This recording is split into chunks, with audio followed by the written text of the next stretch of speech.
reconnection. Today's topic is going to be gods, goddesses, monsters, and everything in between. We kind of wanted this episode to be an introduction to deity work, what they represent in specific cultures, where these archetypes come from, as well as kind of sharing our own personal history of working with these types of energies.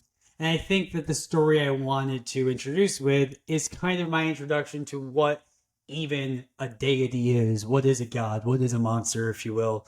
And I love sharing this story because when I started on my, I feel like it's such a cliche saying, but my spiritual path, if you will, when I first began, as many people do, I was just receiving Reiki and doing like Reiki with a reading. So I would get messages and stuff with it. And it was right around one of my birthdays. So right around this season in July. And I was seeing this woman for Reiki. And I didn't really think much. I believed in everything she was doing. I believed in her messages, but I didn't read too much into them. And she gave me this message right before parting. She said that there's an elephant deity, guiding me right now. And I was like, all right, woman, great. Cool. Fun story. And later that day was my birthday. So I had gone out for a birthday, little dinner party. And I had a friend bring me a gift. And I unwrapped this gift and pulled out. And it's a blue elephant. And it was one of those moments where I was just like, all right, that you couldn't even make this up. So I tell my friend this entire story. I was like, why did you buy me? Because this was actually not something within her repertoire, anything that I feel like she would have bought me. And I was like, why did you buy me this? And she was just like, I was at a shop, thought you'd like it, and that was it. And I was just like, okay, so maybe this dude is hanging out with me. And so after some later inspection, I learned the deity's name is Ganesha, and they're typically coming into your life when you're overcoming some very big obstacles. And at the time, I was overcoming some very, very big obstacles. So it was the first time where I felt supported and seen by something greater than myself. And I think that that's the most important aspect of deity work. Is it's not that I do believe that these are real entities and in real dimensions and have some concrete reality. But if you don't even want to utilize them as that, they can just be symbolic representations of certain archetypes that we can utilize, things that we can embody, things that we can draw power from because they represent that thing. And what I mean by that is Ganesha represented removing of obstacles and overcoming them. So for me, whether or not he was a real entity helping me wasn't important at all. It was important that I could draw upon that energy of overcoming those obstacles. So I guess my first question for you, Lynn, is do you have a first deity story? And if it doesn't have to be as dramatic as mine, do you have just a deity you were drawn to from a young age or in the beginning? Definitely. When I was younger, I would go to the temple with my mom, and we grew up Buddhist. And I would go to the temple, and I remember kind of trailing off, going to watch the koi pond, exploring around the temple. And I always felt like at home whenever I went to temples. And it was just like something I grew up with. So I remember always going to like a certain like shed in the back, like towards the on the side. I Catchy. remember, yeah, well, I mean, it does sound a little sketchy, but I would go into this little teeny shed, and it would be a huge statue of Goddess Kuan Yin. They kind of renovated the whole thing, the shed, and so it was just a small room essentially with this huge statue of Goddess Kuan Yin, and I would see her with 1,000 arms. So there's always this depiction of Goddess Kuan Yin with 1,000 arms. This is usually her symbolizing her ability to help 1,000 different beings who are asking for her help. And she stands as this compassionate, motherly figure that unconditionally loves and accepts us for who we are. And so, as a child, I remember looking up at her and being like, wow, oh my gosh, like she's amazing. How does she hold all these different tools and these lotuses and these vase, and what is she about? And I just remember always feeling so connected to her. Like it's clear as day seeing that image of her in my mind.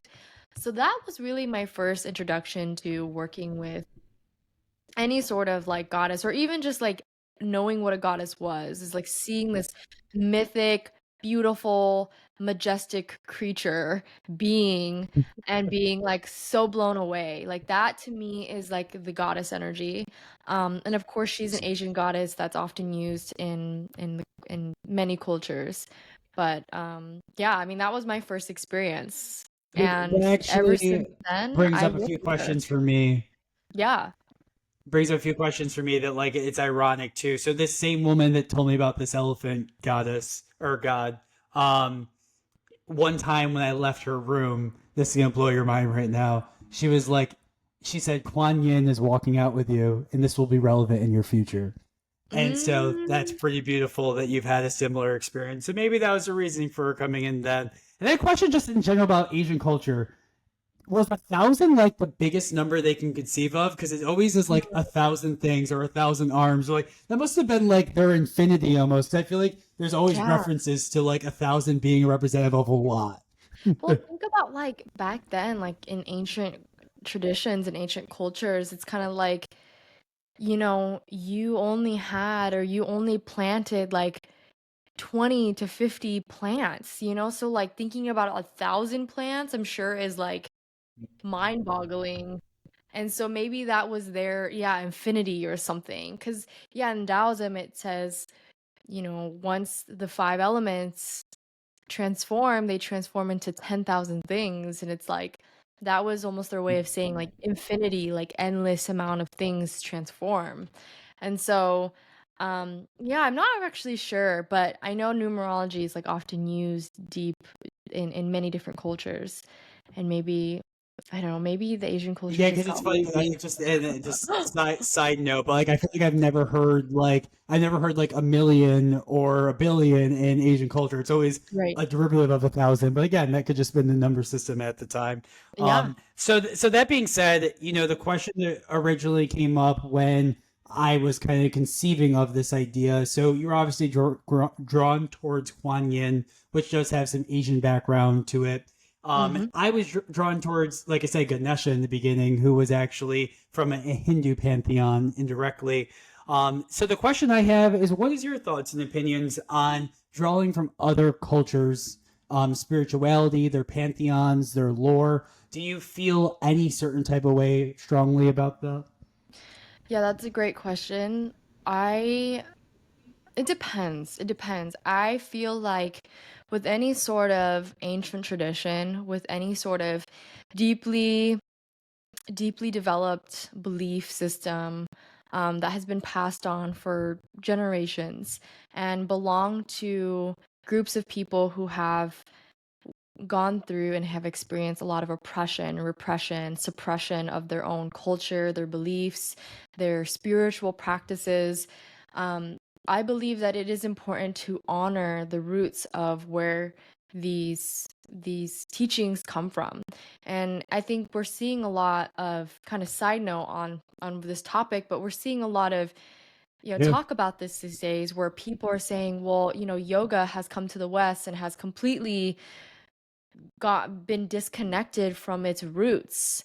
And actually, I think we have to find a balance, a healthy balance with, these are these teachings from an ancient culture and ancient tradition that in the past have been scrutinized for using these practices. And so for people nowadays to take those beliefs and those teachings and just kind of use them out of context, I think that's where we find where there's some imbalance happening. But if we're doing it in a way that feels we're honoring it and we're appreciating these teachings, we're appreciating the deities, the gods, the monsters, the ancient teachings of this culture, of this pantheon, of this medicine wisdom, and we're honoring the peoples, and also we have some awareness around what those peoples have gone through in order to make those teachings available for us now. I think that's where we can kind of move forward with saying, hey, I've studied and I honor the peoples that come from this tradition. I honor what they've gone through. And also, I resonate deeply on a very deep personal spiritual level with these practices.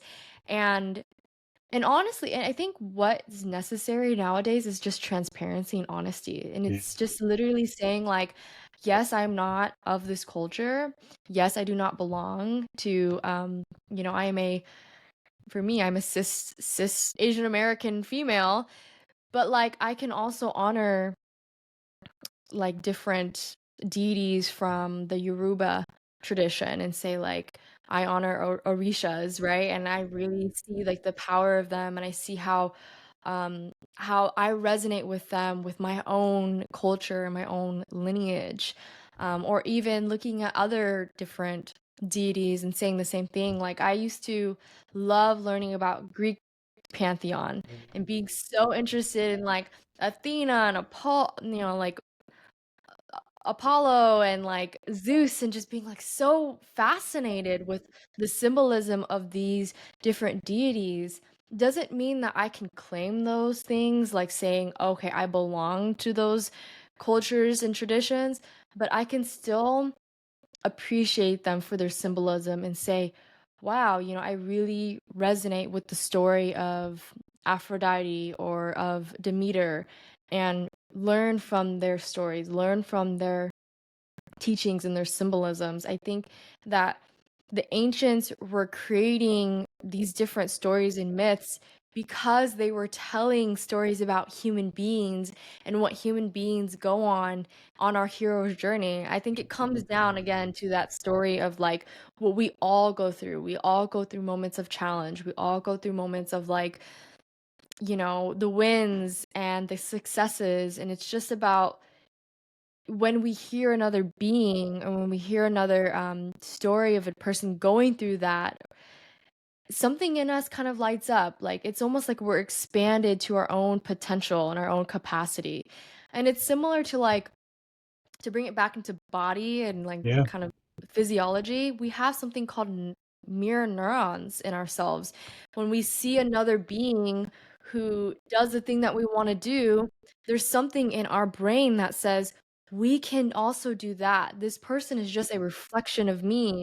And so when we listen to these stories or these myths or these archetypes, even astrology kind of gives us these patterns of the way life happens, the way, patterns and personality can show up.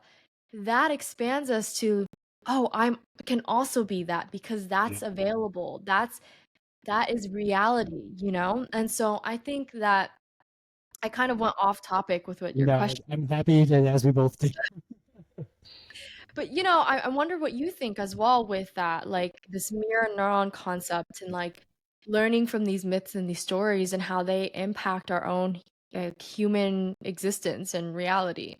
Well, and I think that that's super important to point out is it's the power of what we have, in cinema, in TV, and film. It's we're constantly viewing different archetypes and different personalities and saying, do I like that personality? Do I like that archetype? Do I want to emulate that? Do I not want to? And this is kind of how we decide who we are as beings by being able to see these other archetypes played out on the greater stage in front of us and then being able to determine what we do and do not like.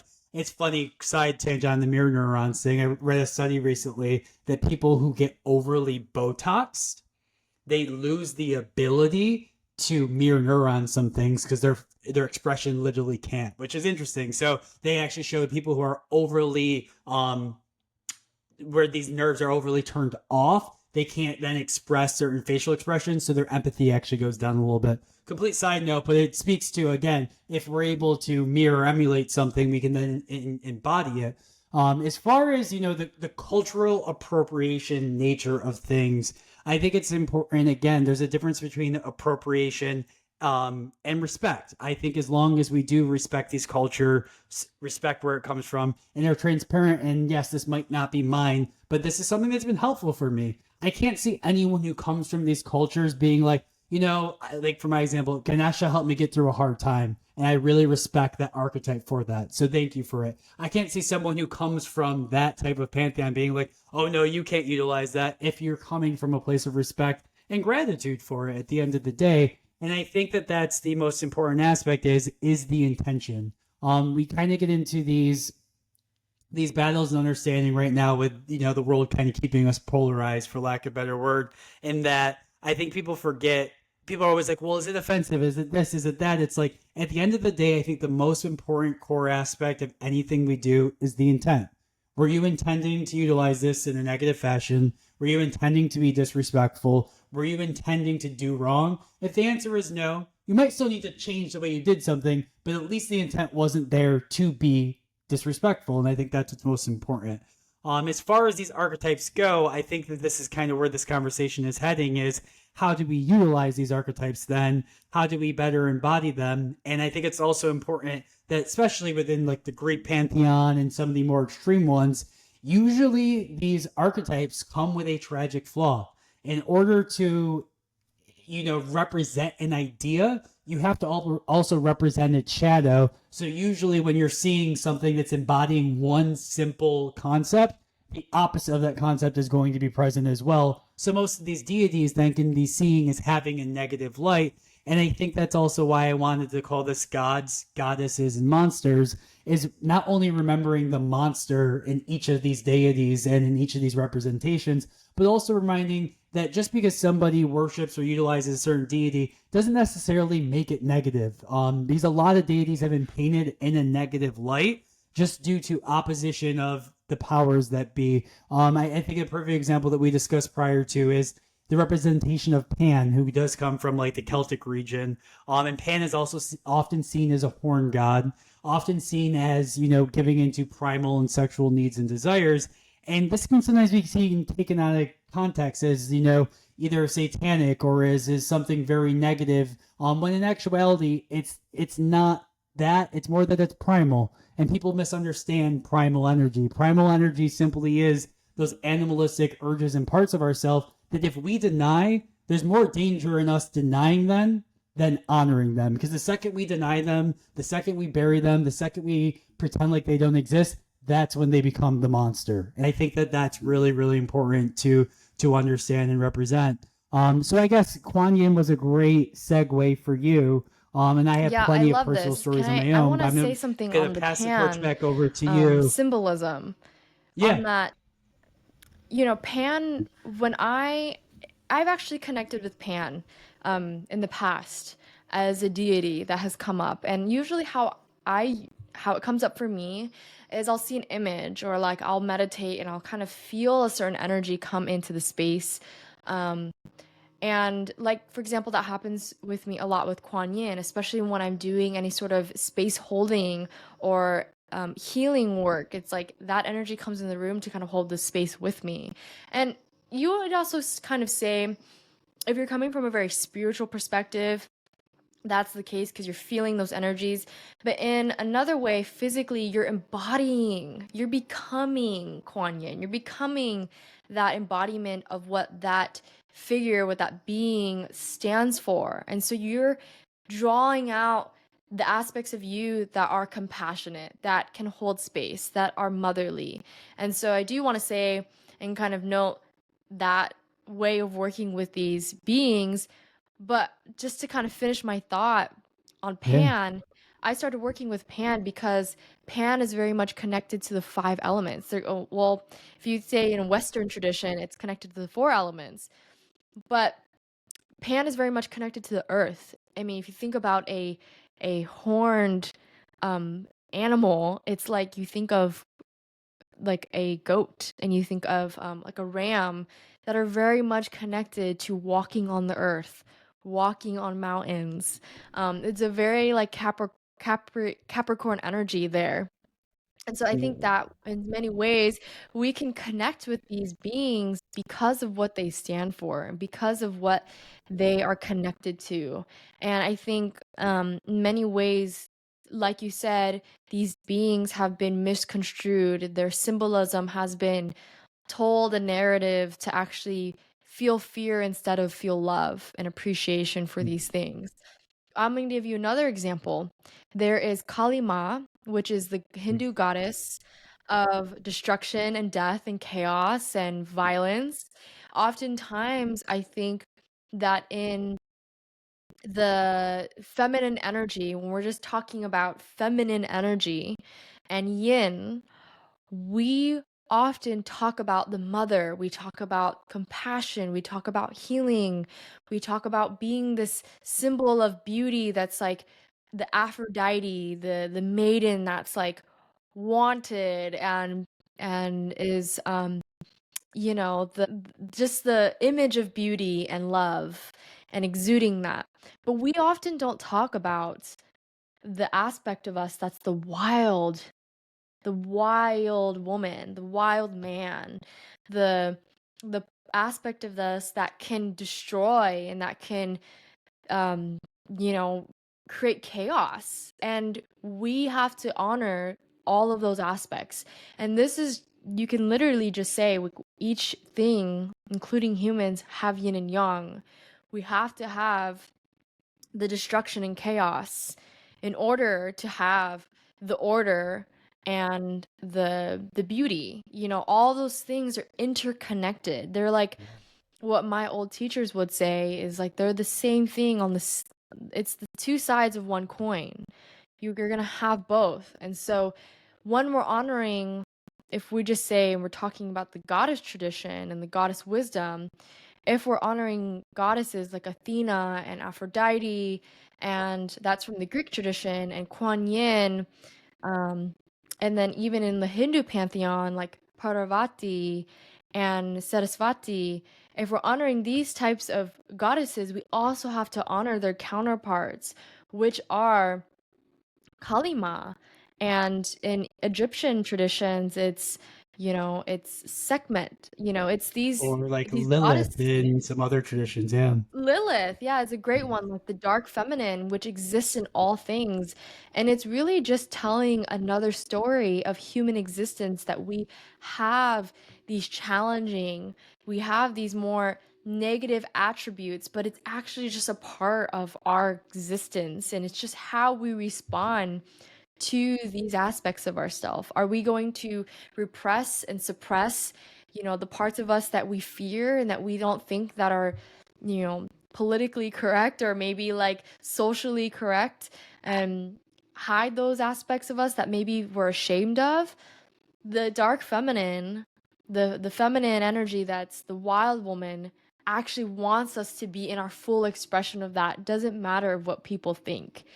And so we need that in many ways, but in society that has been suppressed. So I think that what's beautiful about these gods, goddesses, and monsters is that like they are telling us these stories that we can start to emulate and we can start to learn from. And that, okay, if Kali Ma can stand up for this belief or stand up against who she's fighting, then we can also find that aspect in us too. Similar to, maybe not in a Kalima way, but maybe in a Durga way. Durga is also a Hindu goddess that is the warrior goddess. She is going to stand up for justice. She's going to stand up for what she believes in, her purpose and her service to her community and to herself, right? If we say, I want to embody more of that in my own life, that can be so helpful in like living out who we're meant to be on this planet. And I think when we start to kind of use those archetypes in that way and just appreciate them for what they're teaching us, I think that's where a lot of gold and a lot of wisdom can happen. So I really love learning No, about these. Yeah, go ahead. I was thinking there that you opened up a huge door and one that I'm so happy you opened up. And I want to reiterate something because we both touched base on it, but I want to say it once more just to clarify.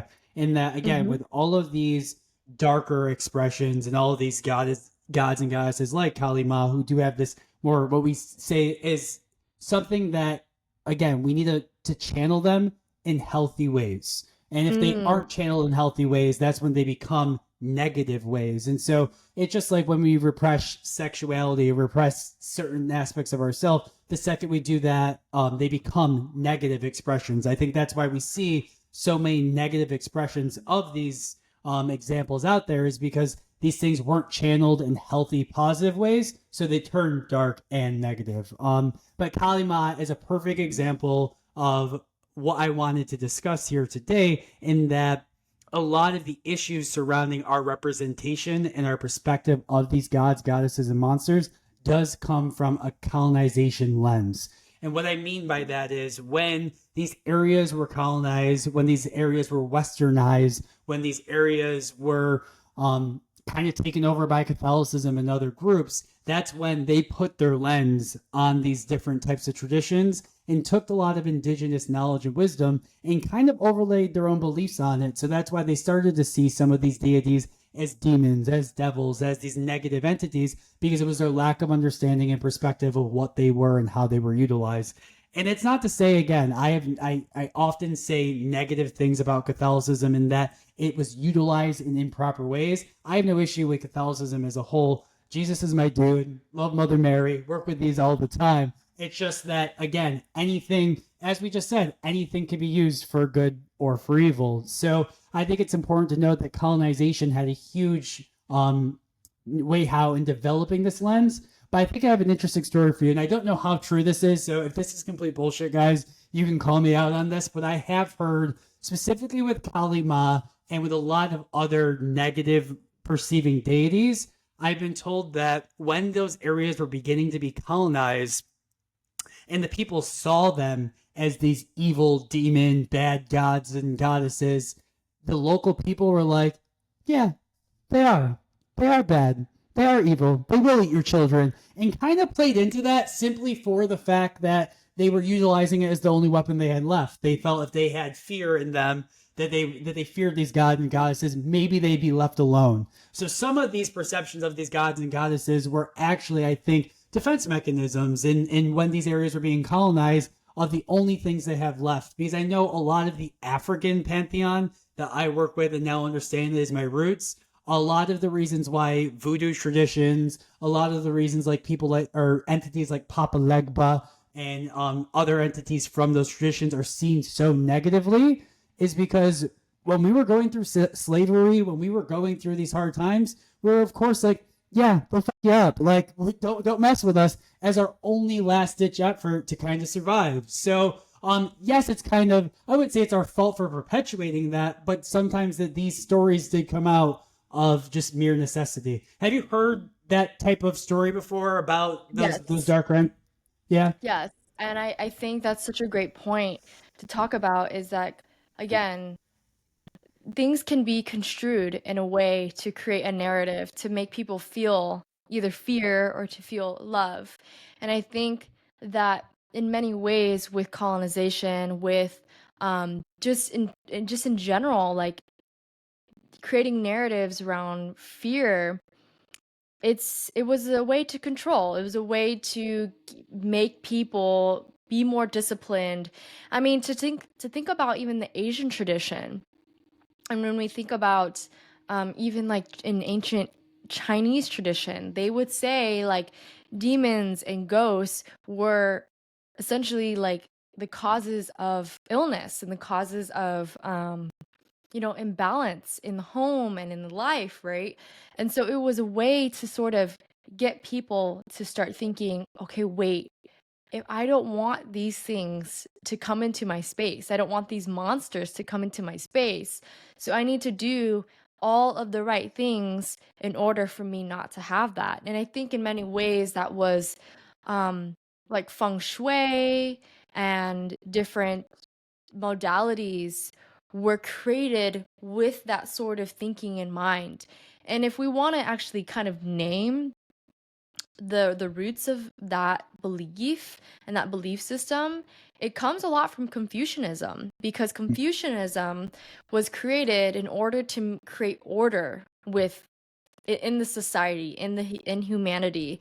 And it was to say, these are the rules, these are the things that you need to do in order to be a model citizen.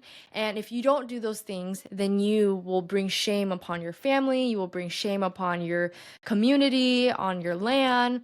So you need to do these things in order to stay that role model citizen and to be in good order with the government and to be good order with community. And so in many ways, I think it was sort of like like drops of like spiritual warfare that was used to create like this fear mongering, like these narratives. And I also want to say that, you know, I think there is an element of humans that love like the mystery and love the like the supernatural and love the scary. It's like those moments where you just want to And watch scary the movies drama. because there is an element of reality to that. Because, you know, just because things exist, right? We see matter right in front of our faces, it doesn't mean that the opposite doesn't exist. It doesn't mean that the unseen doesn't exist. Because in many traditions, ghosts do exist, spirits do exist. Like you can feel, like with feng shui, you could feel energy, you can feel chi in rooms and in spaces, and those things actually are valid because they've been using it for thousands of years to clear spaces and to create more aligned and harmonious homes and things like this. So, you know, there is a balance, I think, to say with understanding like how monsters and how demons come into play with society. It's just how you use it. It's your intention behind using these things, right? And it's like how far you're going to go with it. Like, are you going to essentially only base reality on just superstition and supernatural, or are you going to find a balance, right? The reality is that right now I am in a space that might have spirits, that is, I'm on a land that was connected to ancestors of this land, right? And so there is that realist understanding of reality, and there is also that supernatural connectedness to the unseen. I think we have to honor both. Yeah, and I think you opened up a great point, and I think it's actually the opening scene of Charmed. Actually, is what my brain flew into. I love And there's a Charmed. line there where this like this murder investigator is like at a crime scene where they believe a witch was killed, and they're having this conversation, these two detectives, and it's like, well, you don't think she was really a witch, da, da, da, da. And he was like, no, but do you believe that there's people out here that believe witches are real? And the guy was like, well, yeah, I believe that there's people that believe that. And he was like, so does it make it any different?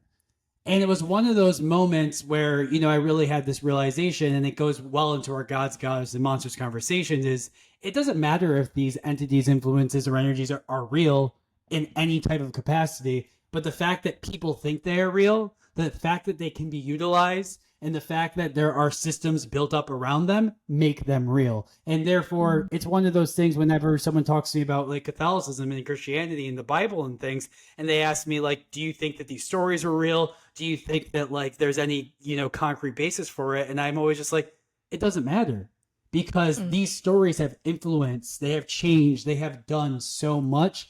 The reality of them is kind of irrelevant due to the power of which they have. And I think that's always a really important notion to make when I discuss any of these things. Whereas, like, I actually believe all these things are real, but that's it's irrelevant if I believe they're real or not. It's whether or not they can be utilized in our tangible reality, and that's where it becomes important. And I think another Mhm. important context that I would like to touch base on further later on, but something to bring up now is, you know, the idea of spiritual psychosis.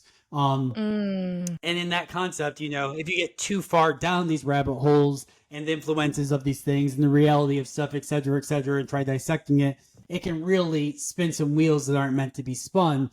And I think you gave a great example of saying that when you are working with these energies, you're embodying them, you're becoming them. And I think that's sometimes where spiritual psychosis does come up, because you do get people who are like, I am Jesus Christ, or I am X, Y, and Z. And it's that when you embody something a little bit too much, you know, your psyche can get to this point where it's like there's a disconnect there. So with any of Mhm. these practices, I do obviously have to state, and I'm sure that you would obviously agree, that there's a healthy way in doing so too, that if you are not in sound state of mind, body, and spirit, you can start being not only appropriate with these energies, but some concepts like these can bring you down paths that can be derailing. Because at the end of the day, no matter what our beliefs are, we have to exist in this 3D reality for as long as we're here. So we have to operate in it and respect Yes. the constructs of what that it means to be human during all of Yes. this. This is a bigger conversation about faith and about um, finding solitude and finding reprieve and sanctuary in beliefs and in symbolism. Because sometimes that's what we need in times of like major challenge is like, I just need to feel like connected to something that can give me faith that there is a higher power that is protecting me and guiding me and loving me during this time of major challenge. They've done studies and shown that like I think religion has been used in that regard for people when they go through major challenges. It's like it's because there's this connection to faith. There's connection to something that's much more bigger than them that can support them in times of need. And I And how think in that there the blue zones, like the healthiest places in the world, they all had yeah, spirituality or faith. I just wanted to throw that into your yes. combo. Yes, exactly. And I think that is so important to note that if you are connected to something that is that reminds you of faith, like to have faith, to have hope. I was talking to a friend recently, and we were talking about, what we're doing on our path, what we're creating, our mission in life. And I asked him why. And he goes, I'm doing this because it gives people hope. And that just like blew my mind because it was like, just that alone is so powerful to instill hope and faith in people that might be in a point of their life where they have no more hope, where they have no more faith. So be able to like hear a story about how Buddha, let's just bring Buddha in this conversation because Buddha is another symbol within Asian culture that has been highly, highly revered, highly respected. And Buddha, if you just listen and hear Buddha's story, that gives so many people faith and so much wisdom to say, you know what, he lived this kind of life. He was able to transcend even the hardest, challenging moments and became somebody that helped millions of people. That alone, that story, doesn't matter if it's real or not, gives people so much faith and hope. I know it gives me hope, right?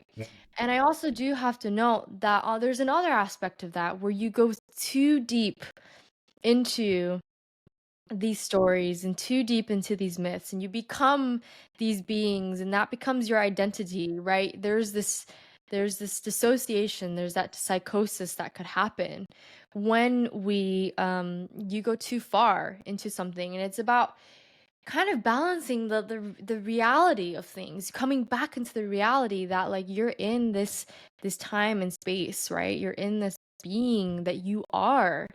And I have to be honest, there was a point of time where like I was so connected to like the spiritual lineages and the goddess wisdom, and I still am connected to those things, but I had to learn like no, the reality is that nature that's in front of me, this plant that I'm growing, these flowers that I'm seeing, to me, that is the manifestation of the goddess, God, of these monsters, right? It's nature that's in front of us right now. It's the being that's right in front of you when you're sitting at the dinner table. It's those people that we can draw, um, and even plants and nature, rivers, oceans, like the sun, the moon, like those are the things that we can draw so much inspiration from, so much hope and love from, and appreciation that you find a happy medium between the spiritual stories, the wisdom, the faith that you receive when you learn from these different traditions, these different deities, to nature and what nature symbolizes and how nature is moving. You find a balance, and I think for me that's where I am, where I'm like I can see how all of these things tie together, and that to me feels really good in my body, with when I can understand that our physical reality, nature, is just reflecting the spiritual. And that's very much what Chinese medicine says. And I'm curious to know what you think, Jordan. Yeah, so the first thing that came to mind, I got two dovetails quick, but of course when you were talking about hope, one of my favorite lines from one of my favorite songs is, "Although hope is frail, it's hard to kill." And I think that that's like such an embodiment of what you were just speaking of there. Like it is this subtle force, but it is so powerful and it's so hard to distinguish. So I do think that that's incredibly important. And I think I'm also going to throw in my Buddha story real quick, just because it was percolating, but now I'm ready to share. So when I was, going through, we'll just call it my F boy stage. We'll call it that, in my early 20s. A little bit lost, just looking for myself, trying to find him. There was one night where I was in my car, and this was actually before the Ganesha story. I think I was in my car, and I'm opening fine with sharing the fact that I was smoking weed, and quite a bit of it at that time. And I was kind of just hanging out, chilling there, and I think I just went a little too far to too much, indulgent when you're 19, 20, you don't know limits. And I kind of like nodded off for a second. And I'm going to be judged so bad for this story, but I'm completely okay with this. So I nodded off for a little bit while sitting in my car listening to music. And when I came back to, there was this glittering, sparkly, plump, fat Buddha sitting on my dashboard and just was spinning around. It was just like, "I'm so happy to see you. I'm so happy we can communicate." And was just like, "I'm just here to share some love and some inspiration, some hope for you." And was just like such an uplifting, loving, and magical feeling. And then the experience disappeared instantaneously. And I could have been half asleep, who knows? And I also was smoking marijuana, which is a hallucinogen, so this isn't that crazy. But it was one of those experiences that I look back now as, because a lot of the time things in foresight, and by looking back at them prospectively, it's one of those things that also gave me it gave me hope. That's the word right there. It was a very, very dark time in my life. And again, if that was my own imagination, I'm cool with it having just been that. But it still gave me a glimmer of hope. And I think that the Buddha for me ever since then has simply represented that childlike, innocent energy of hope, that we can sometimes so easily find if we look for it. And I think I'm going to kind of start reeling the conversation in and asking you, and I will answer the question after you do, of three gods, goddesses, and monsters that you like to work with, that you just respect, that you enjoy, and you already use your Kuan Yin, so you can add three more to that. And if there's not three, if Okay. you just have one, two, that's fine too. But up to three. Explain why you like working with them, how you found them, anything about their story. And throwing the mic to you. Okay, I love this. The first goddess that came to mind is Lakshmi. And Lakshmi is a Hindu goddess of abundance, love. Another thing that she represents is self-worth. So I love working with her when I'm feeling like low self-worth or not feeling confident in myself. I love working with her energy. She's very connected to flowers and gold and like the richness of life. She's very much an abundant goddess. So like by learning from her and bringing her symbolism into my life, I bring more of that energy of abundance and love. So that's one way that I love working with her. What you can do is like bring flowers into your space, buy yourself little things that just uplift your energy and uplift your space. That's one easy way. I would also say creating an altar. Like if you already have an altar, maybe even bringing in a stone or a flower or a piece of an herb or herbal tea that reminds you of those feelings that you feel when you hear their story or when you learn from them or even when you're looking at these goddesses. Like when I look at Lakshmi, I feel more confident. I feel more in my body. And so, what are those things that are going to help you feel more of that? So that's my other goddess. So I have two of Kuan Yin, Lakshmi. Oh, I have two more, right? So, oh my You gosh, got two more. this is like this is so fun. Another one that came to mind is Bast, which is from the Egyptian mythology and pantheon. Bast is known as like the feline goddess, and they're known for play and joy and just being in that inner child, like what you were talking about. And when you connect with Bast as an energy, it is a reminder to play, to not take things seriously, to joke around, because the whole thing is like being in this lifetime is sort of a big cosmic joke. Like everything is just, like creating from each other. It's like it's just improvising. Like we're constantly improvising. So that is another deity that I love working with. And then my third one, or I guess my fourth one, is I'm gonna say Kali Ma. I think Okay. that is the one goddess that, for a long time I was really scared of Kali Ma. Like cannot lie, because when you look at photos of her, when you learn about her story, it's like very scary. She is meant to be this wrathful being. But at the same time, the more that you connect with that energy, the more you realize that, oh, I do have that part of part of me, and maybe it's not as expressed. She teaches you how to unblock the things, the fears, the stories, the limiting beliefs that prevent you from being your most true, authentic self. And she does it in a very, like, her energy is very, can be kind of harsh, can be a little bit scary, but again, she does it in a very loving way. She does it in a very, like, tough, loving way. And I do want to say that there is this phrase that I learned. There's this book called Awakening the Goddess by Sally Kempton. If you're interested in learning about the goddesses, definitely check that book out. I've listened to this book on audio like multiple times because I love it so much. But in that book, she says that the goddesses are just representing the same goddess, but in a thousand faces. Again, this number of 1,000 coming up. But again, it's like we all have these qualities within us. It's just how we're going to bring it out and what time, what space, what energy, what's going to bring that into our what do we need and how do we bring that into our lives.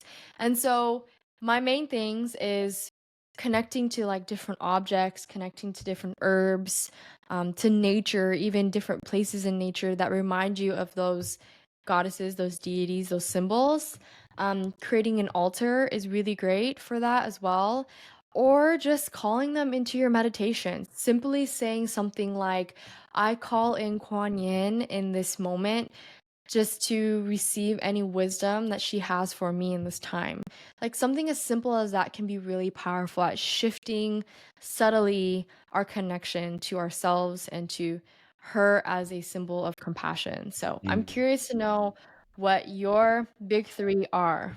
It's funny because my like Gemini rising soul, when I told myself to pick three, was like, oh my God, I'm not gonna be able to do that because I jump around every single day, every single week, every single month, just because I'm constantly wanting to learning and explore. So I'm just gonna say the first three that come to me. I don't even have my list prepared yet. So the first one I'm definitely gonna talk about is one just because they become relevant recently, and I think it's in summertime. When I first started deity work and trying to like figure out what this means and how to embody certain energies and things, I remember going deep into meditation and calling upon Apollo. Mm, And the reason I chose Apollo is, I'm a Leo sun. He represents the sun. Everyone thinks Apollo's like hot, sexy, cool, like amazing. Like, who wouldn't want to be the sun god, So I was like, I want to be that. So I'm going to call upon Apollo and like, I'm going to become that. Like, that was my goal. So I remember sitting there in meditation and I got deep enough into meditation where I actually saw this like gold, just shiny, glistening, beautiful man like approach me, come towards me, like almost like I felt like he's about ready to like outreach his hand or something, but he gets really, really close to me. He looks at me, looks down, shakes his head, and walks away. And I felt so traumatized from this experience. I was like, oh my God, I was just rejected. I was just denied. Like, what is this? And then just not able to understand this. And this happened maybe like 6 or 7 years ago. And it wasn't until a couple days ago, I was deep in meditation. Just, I wasn't looking for anything or seeking anything out. But I'm deep in meditation, and Apollo starts walking back towards me. And I'm like, seriously, like, is this really about to happen again? And he gets very, very close to me, and I had the instant knowing that the reason why he did that in that moment was because I was trying so hard to embody something outside of myself. And so the lesson there was for me that like I need to find these attributes within me. Like I can't be looking to something else to give me that validation to make prove that I'm good enough, etc., etc. And I think him coming back to me and letting me know that definitely told me that I've kind of gotten closer to that goal. So Apollo will be number one, just due to that story alone. Number two, and I'm probably gonna do the opposite and go all male, but here we are. Number two is definitely Shiva. So Shiva Yeah. definitely has that attribute that Kali Ma sometimes have because he is known as the destroyer as well, but he's also known as the creator. He does have that yin and yang side to him. And I think that Shiva is so important for me too, is that I always have, due to my sexuality, I always have this issue with how do I express masculinity. And I think Shiva being, I wouldn't say Shiva by any means is androgynous, but he holds a very neutral tone of what masculinity is. And I think Shiva was an important energy for me to work with, that like masculinity isn't always this doing, this aggressive, this X, Y, and Z. It can be, it absolutely can be, but there is the other side of what it is. And I think that's why Shiva was important for me, because he's known as the destroyer, as dropping the hammer, as doing these things, but he's also known as the creator. So he can be this supportive, loving, and just holding space type energy. And I think that that's why Shiva has been important for me specifically to work with. And then last but not least, just to go there, because I was going to, I would have to say, I'd have to say ocean. And I will say Mm, that because, it does come from the African pantheon.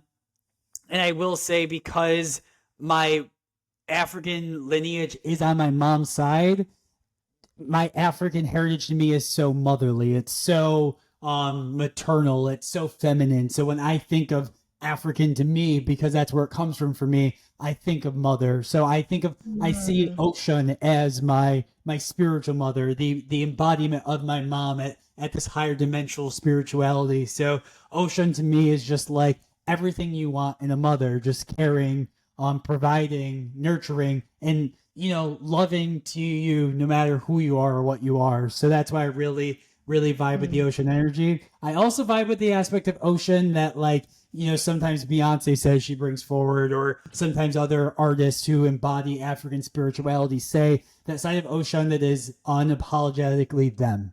I really like that aspect of ocean and the divine feminine of just like, I'm the shit and standing my own in that. So those would be my three. I think that to give some advice like you left on, I think my biggest advice is how do we start working with these energies is the question. And I think the answer is what is your main objective? What is your main goal? Because that's how I stepped into practicing this way. And for me, again, my main objective and main goal back then was, how do I be more beautiful and shiny and loved and yada, yada, yada. And I was told, even when exploring that goal, that maybe I should look elsewhere. So I continued to look mm, elsewhere. And that's when Ganesha came in. And so I decided to look, all right, what obstacles are in my way and which ones can I remove? So I think having a goal of what you want for this season, this part of your life, is where you would start. And then finding a pantheon, a group, a deity, a pop culture reference that represents this, and try to embody it to the best of your ability, knowing that that piece is inside of you, knowing that that's something that you're capable of, knowing that if this is an archetype that humanity's come up with, it's an archetype that humanity can therefore embody. And I think that that's extremely important and strong. I do have to say one thing before we come to a close. One goddess that's coming up a lot right now, and I think is very prevalent in this, like, just in this time and space this year, is the goddess Isis. And I'm sure that you have things to say on this, but the goddess Isis is just so prevalent right now because of her like symbol of magic and medicine, and her us stepping into like sexual sovereignty. And I think that's such a bigger conversation that we can have later on, but I can see this aspect of all of us coming online right now, like really coming on, like, what is my magic, what is the medicine I'm here to bring into the space. And that very much is that Isis energy. And Isis comes from the Egyptian pantheon, and she has a really interesting story. So definitely, if you're interested in learning more about these deities, go into their stories, like Yeah. really feel like what's popping up, and be aware, right? Like if someone brings it up to you, like that might be a signal to bring more of that energy into your life, or to dive into their symbolism. So you never know when these different energies might come into play, when these different deities might pop up in your life, because they do, they really do. There's times where I'll have my friends be like, I've been seeing people who I would like not even think are like into It's always like those people. yeah, like not even think they're into like spirituality or like deity work or anything like that. Like I've had people be like, I'm seeing pictures of like Kali Ma and I don't know what this means. And I'm like, well, let me tell you, girl, that means Kali Ma's coming in to make some changes in your life. And so it doesn't, it's like just be aware of even the things you're feeling, because those things are leading you towards, opening a new door or being led to some um other wisdom that's out there for you. And also just honoring and appreciating those things is beautiful enough. Like just being grateful, just like what you said, being grateful for the wisdom and the symbolism of Ganesh in your life during that time was powerful enough. Yeah. So even that alone is shifting and really great. So I want to thank everyone for tuning in to the podcast today. Thank you, Jordan. This was a really juicy conversation. I'm sure we're going to talk It more about this was. and go deeper into many of these topics that we brought in today. But I want to say thank Thank you, you. everyone, for tuning in, and we will catch you on the next episode.